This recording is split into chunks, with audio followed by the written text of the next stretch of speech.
It's become all too familiar. A vehicle ramming into a store, someone uprooting and stealing an ATM. In Strongsville, the same act occurred in 85 seconds. Police responded 20 seconds later and gave chase, resulting in an arrest. If you didn't hear, he's got a red. 8 of 11 men were arrested and wanted for somewhere between 50 and 100 ATM thefts in nearly 2 years. They are now behind bars. The men were tracked down by a police partnership that shared information. This was a partnership that was a little different. It was dictated by the actions of the suspects. Where they hit, we accumulated another partner. ATM thefts took place across Northeast Ohio. Prosecutor Tim McGinty says the heists were all planned out. They've gone to a bigger van that crashes better, apparently. They need a van big enough to hold their crew. 3 or 4 guys lift the van into a second vehicle and off they go. They've been so bold that they've hit stores that were open. The men could face a mandatory minimum prison sentence of 19 years. The vans they used were most likely stolen right before the crime, so they weren't on police radar. There was patterns to where they stole the cars, vans, trucks, and where they dropped them, and then where they were dismantling these machines and removing the money. Thefts at ATMs have caused store owners to take precautions, like this Rite Aid here at East 55th and Superior. They've installed these poles to stop people from crashing through and stealing the ATM. Hopefully the arrests are even a bigger deterrent. Ciarra Nelson reporting. So you're all free to go. We'll call your CSR officers. You're all done. Now, just like that, Eugene Johnson, Derek Wheat, and Larice Glover are released.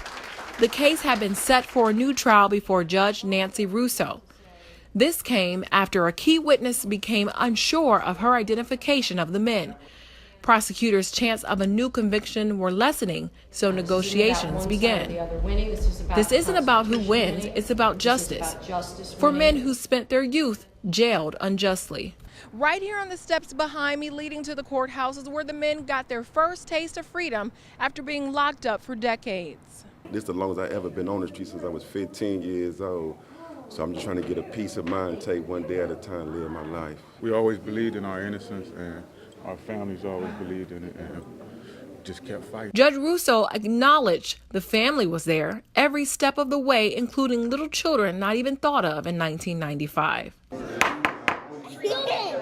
We all gotta be good. The men had known days before that they would likely be released, making for sleepless nights. I don't think I had no sleep since, like a couple hours here and there, but we just anxious for this day to come, and it finally came. Left unspoken was the role for former prosecutor Carmen Marino, who had been criticized for withholding evidence that may have cleared the men at trial. Ciarra Nelson reporting.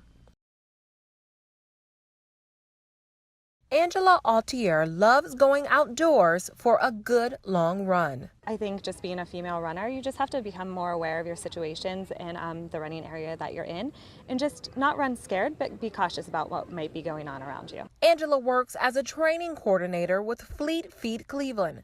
She leads a group of runners through the park in Lakewood. She says taking precautions can keep you safe. But definitely try to find a running partner, a running buddy, or a group that you can get out with. If you are running by yourself, make sure that you have your phone with you. Take your photo ID too. And she recommends running without headphones. But if your music helps you keep pace. I learned a new one today. I'm a runner myself. So when I go running, I take one earbud out so that I can listen to my music, but also hear my surroundings. Runner Karen Linden jogs with special headphones. They're supposed to help with ambient noise. They don't play too loud so that you can actually hear. Also, let family members or friends know when, where, and how long you're going for a run. You want to know the route. You want to make sure that you're familiar with the area. So if you're in the park, just kind of know that everything's marked out. Angela says you can enjoy your run and be alert at the same time. Still enjoy the run. Still kind of get out there and do it safely, but at the same time, just be cautious and just know that it could happen to anyone, and just be prepared for it. Ciarra Nelson reporting. It was here in this grocery store parking lot where a 61-year-old woman was parking her car 11 in the morning when a man put a gun to her head and stole her car.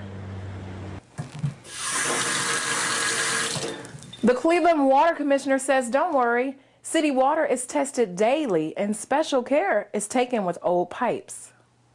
Right here near the intersection of 91 and Mayfield, someone broke into a home and stole $100 worth of jewelry. When shoveling snow, doctors say push it, don't lift, and remember to bend your legs so that you don't hurt your back. A man walked into this gas station, showed the cashier a .45 caliber gun, and ran away with $194 in cash. It was right here in the hallway behind me where a killer shot Josh Maskell in the stomach and the chest. He died on the spot. The government wants states to lower the blood alcohol level from 0.08% to 0.05%.